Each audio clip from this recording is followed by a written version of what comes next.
এখন ভজনের মধ্যেও কিন্তু জীব শিক্ষা। বৃন্দাবন কোথায়? যেখানে হয় সাধু গুরু বৈষ্ণবের আগমন, সেই তো মধুর বৃন্দাবন। যেখানে হয় হরিনাম সংকীর্তন, সেই তো মধুর বৃন্দাবন। বৃন্দাবনা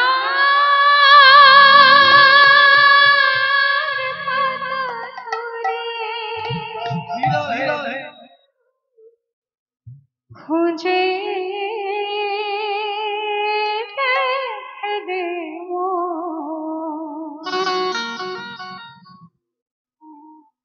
মনের ময়লা সাফ করে মনে দেখবি বৃন্দাবন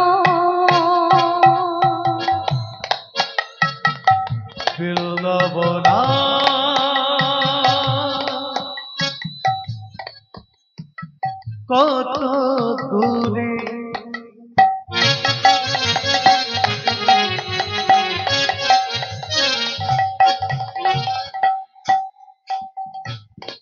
খুঁজে দেখবি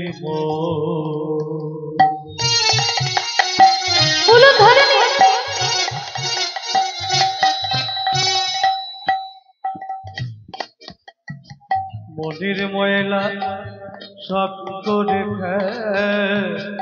মনে দেখবি এই দেখুন বাবা, 4 আঙ্গুলি সমান 1 মুষ্টি, 6 মুষ্টি সমান 1 হাত, তাহলে 1 হাত সমান 4 6 24 আঙ্গুলি। আমরা সকলে 3.5 হাতের দেহ, 1 হাত সমান 24 আঙ্গুলি, তাহলে 3 হাত সমান 3 24 72 আঙ্গুলি। আর 3.5 হাতের ওই যে আধা হাত মানে আরো 12 আঙ্গুলি, তাহলে 72 প্লাস 12 কত হলো মা?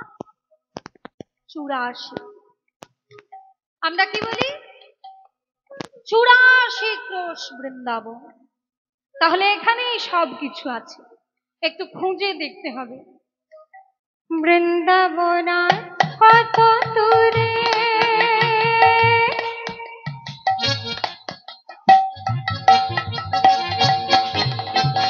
খুঁজে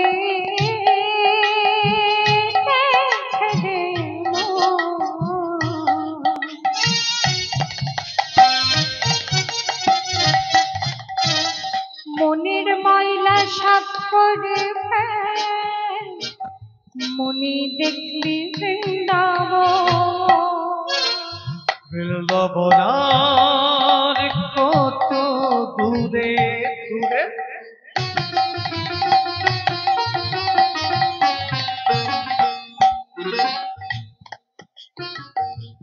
খুঁজে দেখবি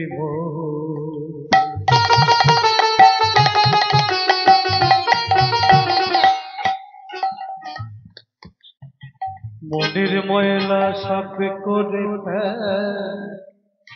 মনে দেখবি জীবে ভালোবাসলে খাতা নিরাকারের সাকার পাবে, মন প্রাণ মন সব সপিলে ভাগ্যবান তুই হবে হবে। জীবে ভালোবাসলে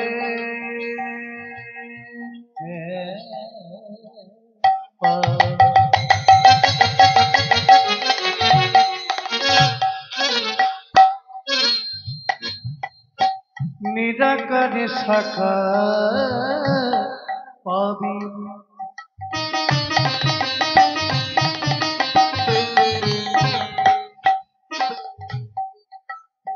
মন প্রাণে তোরে সবে সপে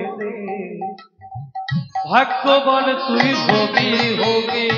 প্রত্যেকটা জীবের অন্তরে ভগবান বাস করছে, তাই প্রত্যেকটা জীবকে ভালোবাসতে হবে। জীব বলতে শুধু মানুষ নয়, যার মধ্যে প্রাণ আছে প্রত্যেকটা জীবকে ভালোবাসতে হবে। তাহলে আর ভগবানকে খুঁজতে হবে না, প্রত্যেকটা জীবের মধ্যেই আমরা ভগবানকে দেখতে পাবো। জীবে ভালোবাসলে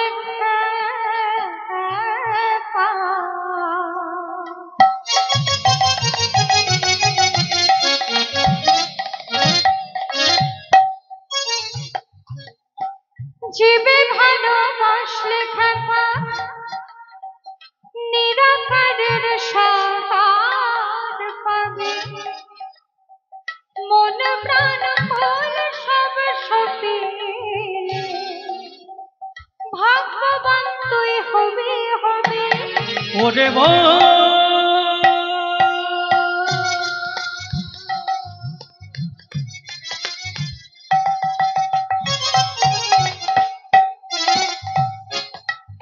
মনমা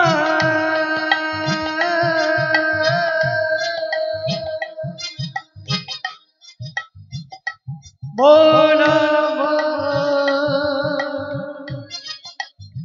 ও হে জীবে ভালোবাসা নিরাকার সাকার পাবো, মন প্রাণ তোর সবে সপে দে, ভাগ্যবান তুই হবি হবি। বৃন্দাবনের নেই ঠিকানা, ভক্তি থাকলে নয় জানা। বৃন্দাবনে নেই ঠিকানা, ভক্তি থাকলে নয় জানা। বৃন্দাবনের নেই ঠিকানা, ভক্তি থাকলে নয় জানা।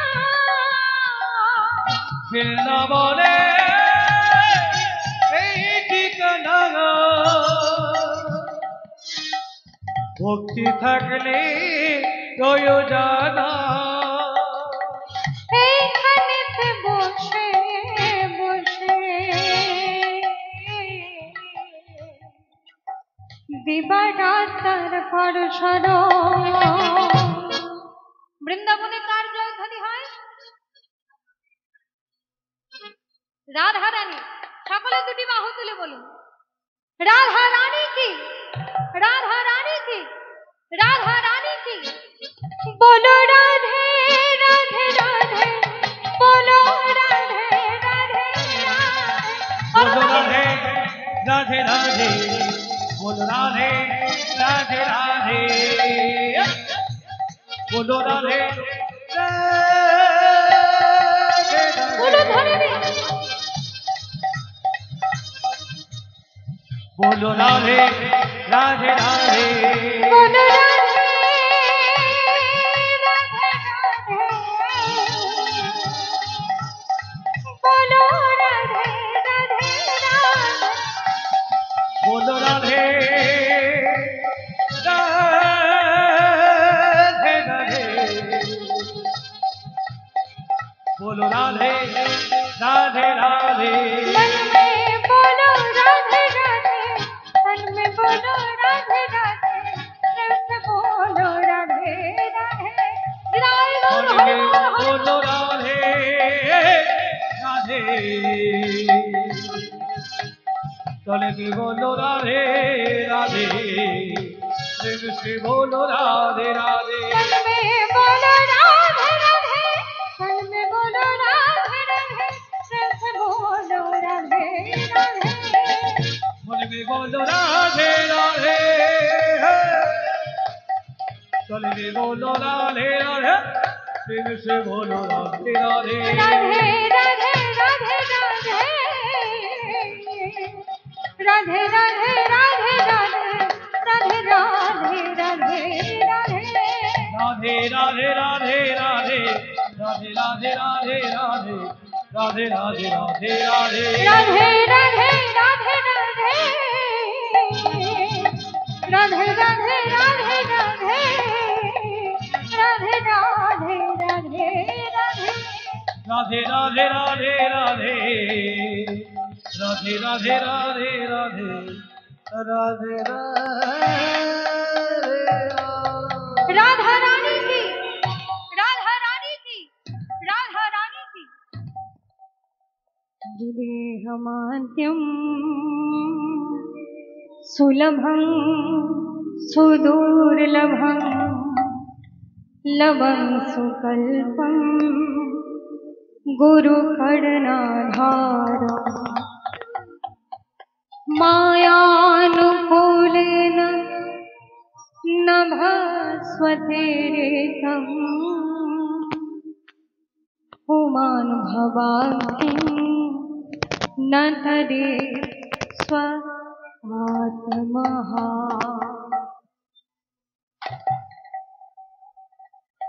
যে সংস্কৃত শ্লোকটি শুনলাম, এই শ্লোকটি হলো 18 পুরাণের মধ্যে শিরোমণি স্বরূপ শ্রীমদ্ ভাগবতের এই শ্লোক। এই শ্লোকের মধ্যেই বলে দেওয়া হলো নৌকা বিলাসের আসল তত্ত্ব। বলছে আসল নৌকা কোনটা? আসল নৌকা কোনটা? যে নৌকায় আমরা গঙ্গায় উঠি, কাঠের নৌকা, নাকি যে নৌকায় আমরা সমুদ্রে যাই, লোহার নৌকা? লোহার না কাঠের? মাইরা বলুন। কোনটাই নয়, সংসার নয়। নৃদেহম, দন্ত নয় রি, মানে নরদেহম।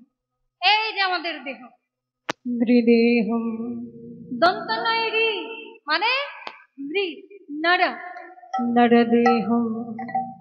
এই নরদেহ রূপী নৌকা আদ্যম, আদি নৌকা। তাহলে কোন নৌকার কথা বলা হলো? এই দেহরূপী নৌকা। সুলভং সুদুর্লভং, এই যে দেহরূপী নৌকা, এই নৌকা হলো সুলভ নৌকা, আবার সুদুর্লভ নৌকা। যেটাকে সুলভ বলা হচ্ছে, আবার সেইটাকে দুর্লভ বলা হচ্ছে। মানেটা বুঝতে পারলাম না। এই জন্য বলে ভাগবত পড়ো গিয়ে বৈষ্ণবের স্থানে। তুমি যদি নিজে নিজে মানে বার করতে চাও, তাহলে খিচুড়ি পাঠিয়ে যাবে। এই যে নরদেহরূপী নৌকা, এই নরদেহরূপী নৌকাটাকে বলা হচ্ছে সুলভ নৌকা, আবার সুদুর্লভ নৌকা। সুলভ আবার দুর্লভ। তা যেটা সুলভ সেটা দুর্লভ হয় কি করে? কোনটা সুলভ আর কোনটা দুর্লভ? সুলভ কাকে বলে? যেটা সহজলভ্য, সহজেই পাওয়া যায়, সেটা হলো সুলভ। আর দুর্লভ কোনটা? যেটা সহজে পাওয়া যায় না, সেইটা হলো দুর্লভ। যেমন সোনা দুর্লভ, মাটির নিচে ভগবান যা একবার বানিয়ে দিয়েছেন, তারপর আর কারো ক্ষমতা নেই বানানো। তাই সোনা হচ্ছে দুর্লভ। আর সুলভ কোনটা? চাল।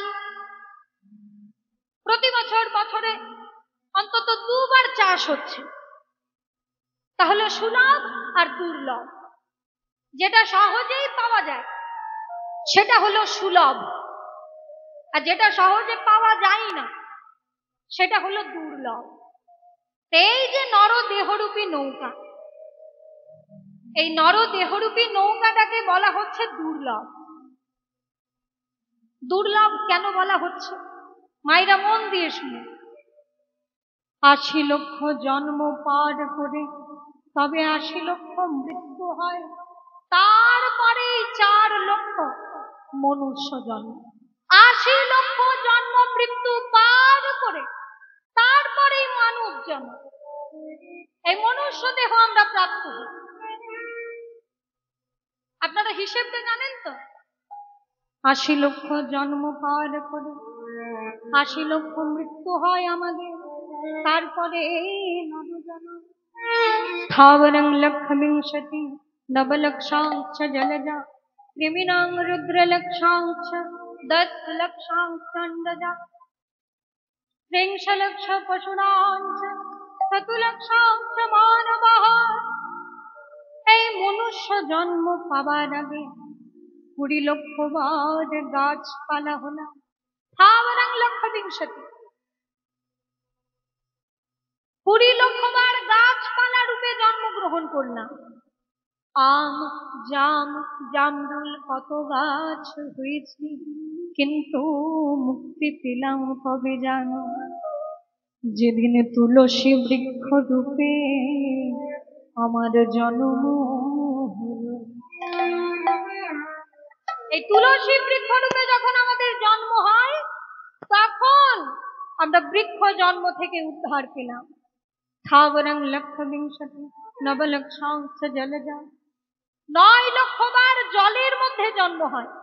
মাছ হলাম, চিংড়ি হলাম, কাঁকড়া হলাম, কিন্তু মুক্তি পেলাম কবে জানো? যেদিন আমি শঙ্খ রূপে জন্ম পেলাম, সেই দিন আমি জল থেকে মুক্তি পেলাম। আমি গোবিন্দের সেবায় লাগলাম, সেই দিন আমি জল থেকে মুক্তি পেলাম। স্থাবরাং লক্ষবিংশতি নবলক্ষাংশ জলজা কৃমিনাং রুদ্রলক্ষাংশ, 11,00,000 বার কৃমি কীট হয়ে জন্মগ্রহণ করলাম। নানা রকমের পোকামাকড় হতে হতে যখন আমি মধুকর রূপে ফুলের মধু সংগ্রহ করে চাকে ভরে দিলাম, আর সেই মধু দিয়ে আমার গৌর গোবিন্দ সেবা হলো, সেই দিন আমি এই কীট জন্ম থেকে মুক্তি পেলাম। মুক্তি পেলাম। 10,00,000 চণ্ডজা, ডিমের মধ্যে জন্ম হলো 10,00,000 বার। টিকটিকি হলাম, গিরগিটি হলাম, কত রকমের সরীসৃপ হলাম, কিন্তু মুক্তি পেলাম কবে জানো? যেদিন আমি ময়ূর কুলে জন্ম পেলাম। আমার পালক দিয়ে গোবিন্দের চূড়া তৈরি হলো, সেই দিন আমি এই ডিম জন্ম থেকে মুক্তি পেলাম। মুক্তি পেলাম। 30,00,000 পশুরাঞ্চ, পশুকুলে জন্ম নিলাম 30,00,000 বার। বাঘ, সিংহ, হাতি, ঘোড়া, কুকুর, বিড়াল হতে হতে যেদিন আমি ধেনুকুলে জন্ম পেলাম। এই যে মাইরা, ধেনুকুলে জন্ম পাওয়া কিন্তু এত সহজ নয়। অনেকে বলে গরুও ঘাস খায় আর ছাগলেও ঘাস খায়, তাহলে ছাগল আর গরুতে কি এমন পার্থক্য মশাই? এই কথাটা কিন্তু ঠিক নয়। যারা বিজ্ঞান পড়েছে তারা জানে গরু আমাদের যে দুধটা দিতে পারে, ছাগলের ক্ষমতা নেই সেই দুধ আমাদেরকে দেবে। বিজ্ঞানের ল্যাবরেটরিতে প্রমাণ হয়েছে যে একমাত্র গরুর দুধে 6 রকমের খাদ্য গুণ সমানভাবে বিরাজ করছে। একটা খাবারের মধ্যে যদি 6 রকমের খাদ্য গুণ বিরাজ করে থাকে, তাকে বলে সুষম আহার। এই সুষম ভাষাটা বিজ্ঞানের ভাষা। খাদ্যগুণ 6 রকমের, একটা খাবারের মধ্যে 6 রকমের খাদ্যগুণ যদি পাওয়া যায় তাকে বলে সুষম আহার। আর এটা পাওয়া যায় গরুর দুধে, ছাগলের দুধে না। 30,00,000 জন্ম মৃত্যু পার করে পশুকুলে জন্ম নিলাম 30,00,000 বার, কিন্তু যখন আমি ধেনুকুলে জন্ম পেলাম সেই দিন আমি এই পশু জন্ম থেকে মুক্তি পেলাম। মুক্তি পেলাম। এইভাবে 80,00,000 জন্ম মৃত্যু পার করে তবে আমরা এই মনুষ্য জন্ম পেলাম। মায়েরা বুঝতে পারছেন কত কিছু হতে হয়েছে আমাদের, তারপরে আমরা এই মনুষ্য দেহ পেলাম। 80,00,000 জন্ম মৃত্যু পার করে তবে এই মনুষ্য জন্ম। তাই এই দেহরূপী নৌকাটাকে বলা হচ্ছে দুর্লভ, দুর্লভ নৌকা। আবার সুলভ কেন বলা হলো? ওই যে শ্লোকের মধ্যে বলা হচ্ছে এই নরদেহরূপী নৌকা সুলভ এবং দুর্লভ। তো দুর্লভ হলো কি করে সেটা আমরা বুঝলাম। ৮০ লক্ষ জন্ম মৃত্যু পার করে তবে আমরা এই মনুষ্য জন্ম পেয়েছি, তাই দুর্লভ। এবার সুলভ কেন বলছে? ওই যে বলা হলো ৮০ লক্ষ জন্ম মৃত্যুর মধ্যে প্রথম জন্ম কি? প্রথম জন্ম ৮০ লক্ষ জন্মের মতো প্রথম স্থাবর, গাছপালা, গাছপালা দিয়ে শুরু আর পশু দিয়ে শেষ। এই যে মনে করুন নরোত্তম দাস ঠাকুর মহাশয়, হরিদাস ঠাকুর, এই রকম সাধক যদি সেই গাছের নিচে জপ করতে করতে বলে দেয়, ওরে গাছ, তুই আমার কৃষ্ণ সাধনায় অনেক সহযোগিতা করেছিস, যা, তোকে আর অতগুলো জন্ম ঘুরে ফিরে আসতে হবে না, পরের জন্মে তুই মনুষ্যকুলে জন্ম নিয়ে হরিনাম কর।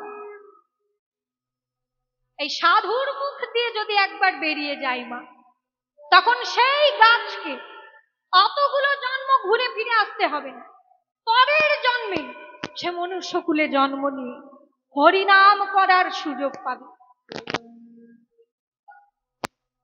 তাই সুলভ।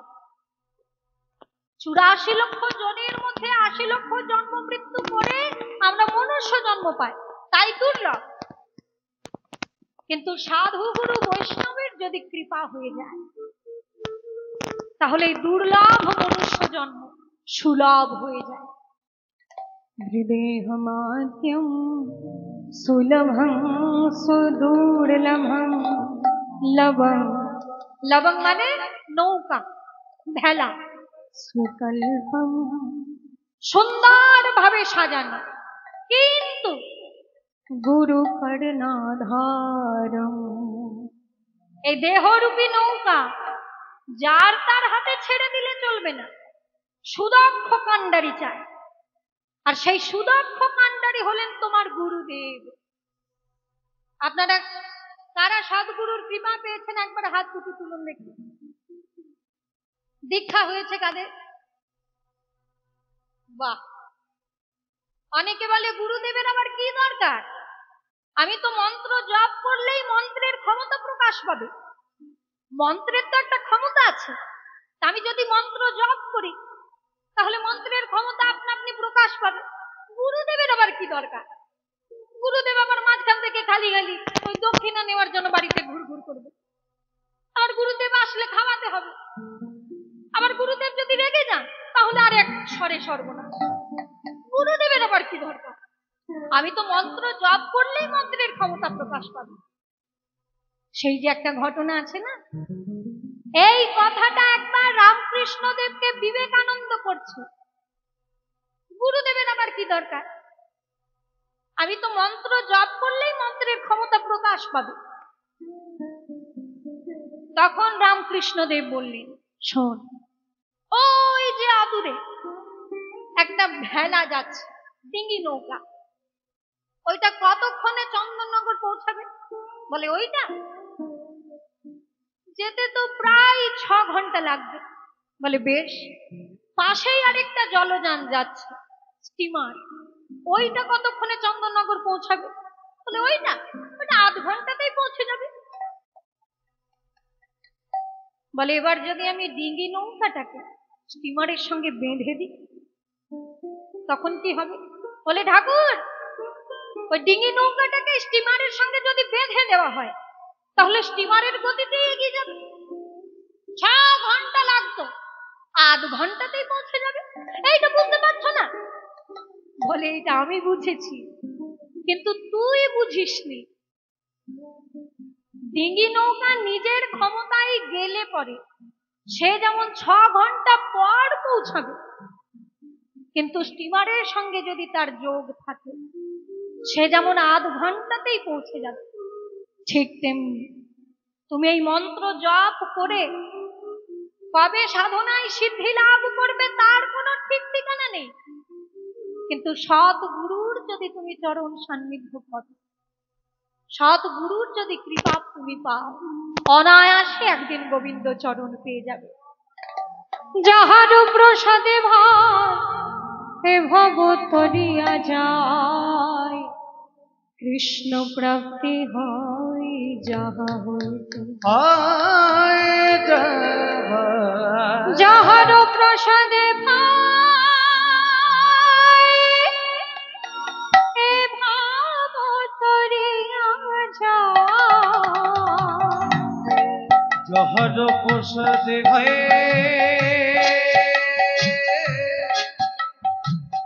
এ ভব তরিয়া যায়। যাহার প্রসাদে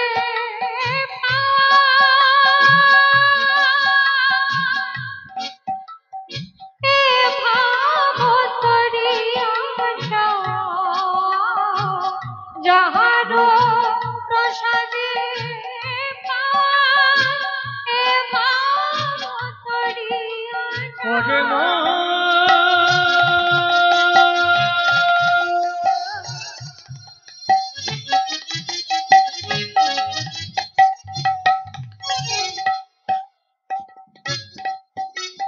ওরে মন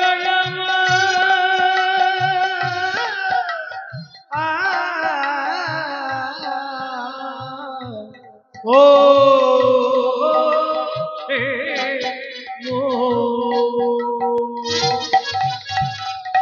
যাহার প্রসাদে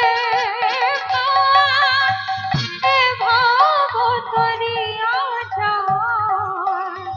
যাহার প্রসাদে ভব তরিয়া যায়।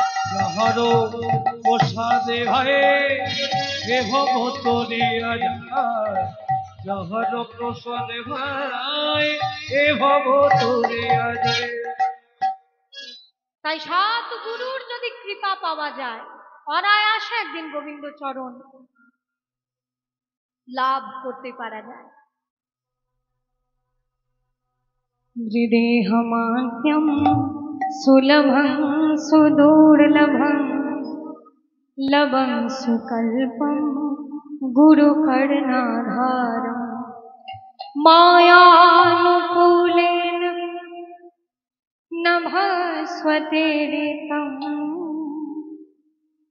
পুমান ভবাব্ধিং ন তরে স্বহাত্মহা। বলে নৌকাও বেশ ভালো, কান্ডারিও বেশ ভালো। নৌকাও শক্তপুক্ত, আবার কান্ডারিও বেশ খুব ভালো। কিন্তু হাওয়াটা যদি বিপরীত দিকে বয়, তাহলে নৌকা এগোবে কি করে? তাই ভগবান কৃপারূপী বাতাস দিয়ে দিলেন। কৃপারূপী বাতাস দিয়ে দিলেন ভগবান। আর তার প্রমাণ দ্রৌপদী। কেউ যদি ভগবানের জন্য 1 পা বাড়িয়ে দেয়, ভগবান তার জন্য 10 পা বাড়িয়ে দেন। 1 খণ্ড কাপড় দিয়েছিল দ্রৌপদী, ভগবান শত শত বস্ত্রের দ্বারা তার লজ্জা নিবারণ করলেন। কত প্রমাণ নেবেন আপনারা? তাই ভগবান মায়ার অনুকূলে কৃপারূপী বাতাস দিয়ে দিলেন। এইবার বলছে, এই নরদেহরূপী নৌকা, গুরুরূপী কর্ণাধার আর কৃপারূপী অনুকূল বাতাস, এই 3টে সুযোগ সুবিধা পেয়েও যারা এই সংসার সাগর পার হতে পারল না, তারা এই সংসার সাগরে ডুবে আত্মঘাতী হলো। আত্মঘাতী কাকে বলে তার উত্তর হচ্ছে এই শ্লোক। যারা রেলে মাথা দিল তারা আত্মঘাতী নয়, যারা বিষ খেল তারা আত্মঘাতী নয়, যারা গলায় দড়ি দিল তারা আত্মঘাতী নয়। আত্মঘাতীকে এই 3টে সুযোগ সুবিধা পেয়েও যারা সংসার সাগর পার হতে পারল না। 3টে সুযোগ কি কি? এই দেহরূপী একটা সুন্দর নৌকা, গুরুরূপী একটা কান্ডারি কর্ণাধার, আর কৃপারূপী অনুকূল বাতাস। এই 3টে সুযোগ পেয়েও যারা সংসার সাগর পার হলো না, তারা সংসার সাগরে ডুবে আত্মঘাতী হল। আমরা কেউ আত্মঘাতী হব না। গুরুদেবের চরণ চিন্তা করে একদিন এই দেহকে সমর্পণ করব। ঠিক পার হয়ে যাব একদিন, ঠিক পার হবে একদিন। এই হলো নৌকা বিলাসের আসল তত্ত্ব। এই শ্লোকের মধ্যেই কিন্তু নৌকা বিলাসের তত্ত্ব লুকিয়ে আছে। এইবার আমরা দেখি গোবিন্দ তিনি কি করছেন। আজকে ভগবান শ্রীকৃষ্ণচন্দ্র সমস্ত সখাবৃন্দকে সঙ্গে নিয়ে তিনি গোচারণে এসেছেন। শ্রীরাম, সুদাম, এই সুবল শাখা, তোরা আমার একটু গরু বাছুর গুলো দেখে রাখবি, আমি একটু যমুনায় জল খেতে যাব। শোন, আমার বলাই দাদা ঘুমোচ্ছে, একদম জাগাবি না। আর যদি জেগে যায় তখন বলবি কি, কানাই যমুনায় গেছে, তেষ্টা পেয়েছে, এই যমুনায় গেছে, এক্ষুনি চলে আসবে। কিন্তু আমি যে কি জন্য যাচ্ছি অত খুলে মেলে বলতে যাস না। সুবল সখা, তুই তো আমার ব্যাপারটা জানিস, তাহলে তোর ওপর আমার ভরসা আছে। আমি তাহলে আসি। সখাগণ সঙ্গ ছড়ি জল নন্দন, সখাগণ সঙ্গ ছড়ি জল নন্দন, সখাগণ সঙ্গ চলে যায়